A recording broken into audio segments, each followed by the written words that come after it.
Sekumpulan pencinta kucing memilih untuk berbakti kepada lebih 100 kucing jalanan di sekitar Rembau dengan memberi makanan dan merawat haiwan kesayangan Nabi itu. Kumpulan aktivis diketuai Muhammad Azril Ma'ruf bersama rakan-rakannya akan melakukan aktiviti itu bermula jam 9 malam di lokasi yang menjadi tumpuan kucing tidak bertuan itu.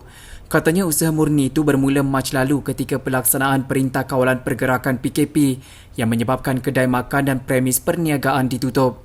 Melihat keperluan makanan haiwan berkenaan memerlukan dana agak besar, Muhammad Azril mencuba nasib memuat naik dalam Facebook mengajak masyarakat untuk turut menyumbang sama ada dalam bentuk makanan atau wang.